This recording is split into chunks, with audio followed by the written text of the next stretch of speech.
So, hi, I'm Tom Salt, medical doctor and functional medicine practitioner, and we're going over this gut zoomer today. And happens to be a vibrant wellness laboratory gut zoomer, but it's really any and all um, um, gut function tests, the holistic gut function test. So, this happens to be a demo, it's not a real patient. And we start with a summary here. So the gut zoomer summary. So index of diversity. They use two mathematical indexes of diversity, Shannon's and Simpson's. These are just two ways of figuring out if there is adequate diversity of the microbiome. And in my opinion, this is one of the single most important aspects of this entire test. Now, in this case, you see that the number 2.3 under Shannon's and 0.75 under Simpson's are yellow. So those numbers could be green, yellow, or red. So yellow means borderline, green would be good, and red would be not so good. To the left of that, we see various phyla of bacteria. And this is another way of thinking about diversity.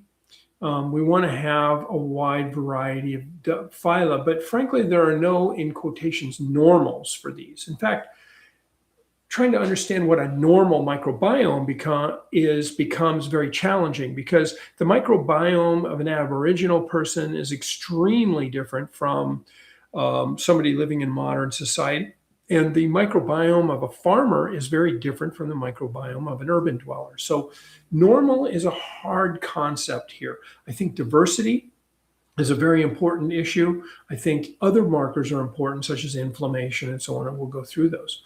The next part of this are key ratios. And to be honest with you, I don't put much stock in these, but so this ratio of Firmicutes to Bacteroidetes can have a high or low risk of obesity, metabolic disorder, and inflammation. But I'm saying I don't pay much attention to these because I find that very often people have this elevated and they're quite skinny with no metabolic issues. On the other hand, I find it normal in some people who are quite obese. So I think that this is not as trustworthy as we'd like it to be. The next section is gut commensals. And we're looking at the gut commensals as they relate to other specific diagnoses. These are not diagnostic. This is just another way of trying to understand, is this microbiome disordered or not? Well, in this case, this individual has a microbiome that looks a lot like somebody with intestinal permeability. They have a microbiome of somebody who is producing a lot of intestinal gas, who has small intestine bacterial overgrowth, who has irritable bowel syndrome, who has inflammatory bowel disease, who has autoimmune health issues, who has metabolic health issues, and so on. So all the way through here, again, this is not diagnosing these abnormalities. It's just telling us this person has a markedly imbalanced microbiome. So then there's some supplement suggestions here. And then there's some interesting pictures. So this is a picture of the intestinal lining. So up here at the top, this brown is obviously luminal content. These are enterocytes, and these little fingers off of the enterocytes, those are microvilli. And what this is showing us is where these various things come from. So beta defensins are directly produced by epithelial cells. Lysozyme, if we come down here, they're produced by basophils and macrophages. So is MMP9. And these are all basically inflammatory markers. So in this person's case, they have a moderate elevation of calprotectin, which is a commonly found inflammatory marker in the gut. And they have markedly elevated eosinophil protein X. Eosinophils respond primarily to allergy and to parasites. So depending on how high that is, will tell us if we should be wondering about food sensitivities or other allergies or maybe even parasites. But they come from eosinophils. So then continuing on the summary, everything that's abnormal, they talk a little bit about. So here's calprotectin. This is a protein released by neutrophils. and it is a hallmark of inflammation in the gastrointestinal tract. Eosinophils are released by eosinophils. This is a water-soluble protein produced in eosinophils and reflect their activity within the gastrointestinal tract. Talks about secretory immune globulin A, which I didn't notice up here. Maybe, okay, well, secretory immune globulin A was also low, telling us that the immunity is not adequately responding to this disordered microbiome that we've already discovered.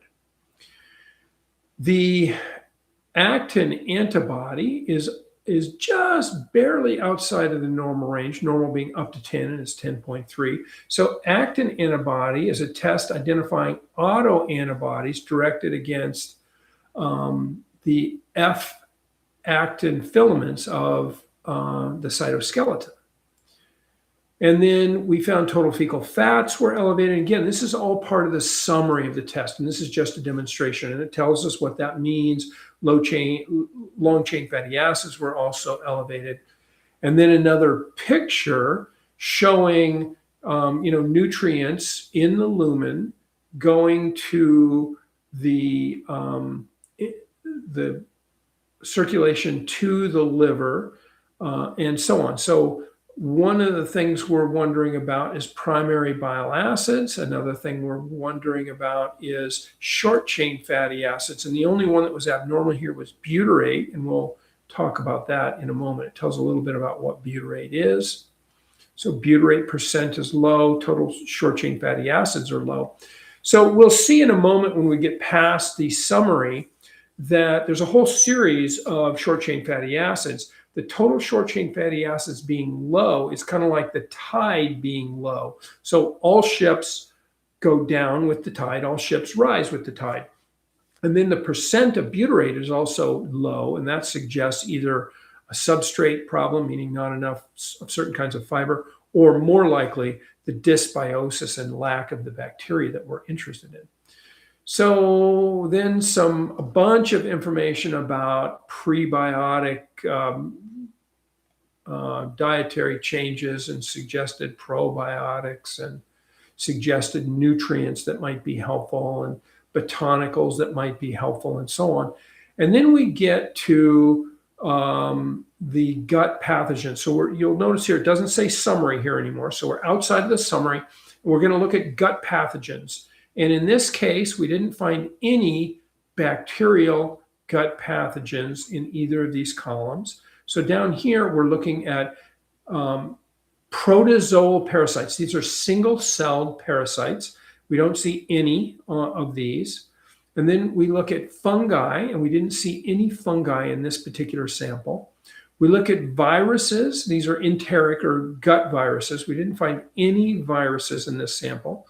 So then we look for antibiotic resistance genes. Sometimes you can't find the pathogen, but you can find the antibiotic resistance genes that they carry. So none were detected. And then we look at helminths, which are another multicellular parasite. So nematodes and flatworms and roundworms and all that good stuff. Didn't find any of those. So then the gut inflammation marker. So up in the summary, we saw the calprotectin, we saw the eosinophil protein X, but all of these were measured and only these two were abnormal. So very focused or fairly focused inflammatory markers. Then digestive and immune balance markers. So pancreatic elastase 1, I just talked about this and how when it is low, it's usually because of CCK feedback abnormality. I talked about it in a lecture during module 3.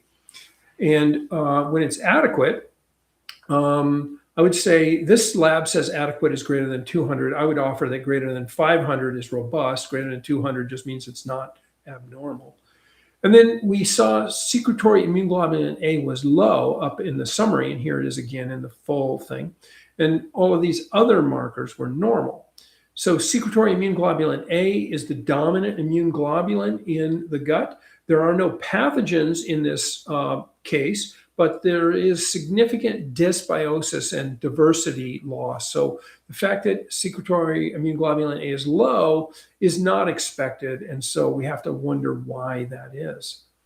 Lipopolysaccharide antigens are in the normal range. These are parts of bacterial cells that activate the immune system. So in this instance, there are no pathogenic lipopolysaccharides that are stimulating the antibodies. And then gut antibodies. So we're looking at, this is Saccharomyces cerevisiae is a common fungus or yeast found in the gut. And antibodies against that would be a pro-inflammatory state. Tissue transglutaminase or deaminated gliadin peptide.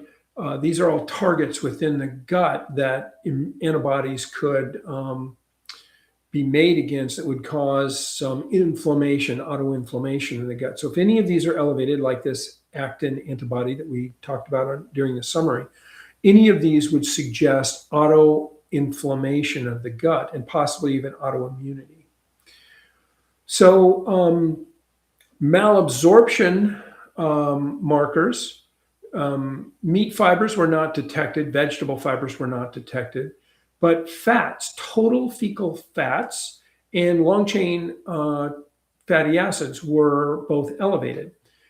This suggests some difficulty with breaking down fat, and as I talked about in the GI lecture in Module 3, this can be because of a breakdown of the digestive sequence, right? If you don't get enough bile, if you don't get enough enzyme, if you don't get enough mechanical chewing, you might not get adequate fat breakdown and absorption. Can also suggest just inflammation in the gut and lack of absorption by itself. So then gut metabolites, bile acid metabolites. These are all bile acid metabolites. They're all normal. If they were not normal, then it would suggest possibly an issue. So people with a gallbladder having been removed, they're not going to have bile acids coming in boluses. They're just going to have them dripping in continuously. And that can affect the levels of the bile acids in the gut. But also, this can be related to conjugation. And we learned that conjugation is related to zinc metabolism and certain B vitamins and magnesium and so on. And then short chain fatty acids are made by probiotic bacteria, basically eating soluble fiber in the gut. In this person's case, total short chain fatty acids are low. So that's like a tide. It brings them all down. Even as an example, propionate or valerate, those are, quote, normal percentages, but they're percentages of a too small number. And then up here, the, butyrate right here. The butyrate is low, even more so than the total short chain fatty acids are low. So there's something going on in terms of probably low fiber, but also low amounts of bacteria, low colonization of bacteria that produce butyrate in this patient.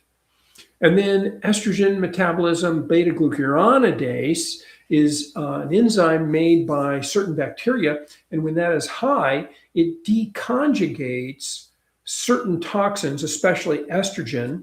When you detoxify estrogen, it is conjugated with glucuronide, and a glucuronidase takes that off, and that estrogen gets reabsorbed into your body rather than being excreted. So if this were elevated, it would suggest that your microbiome is actually counteracting your body's efforts to detoxify. Gut commensals. So these are all sort of the more or less healthy bacteria in the gut. And what we want to see is them sort of in the center of the green zone all the way down. And we see a few that are high, a few that are low. And this just is more information about the gut being imbalanced. More gut commensals. Again, we're seeing highs, we're seeing lows.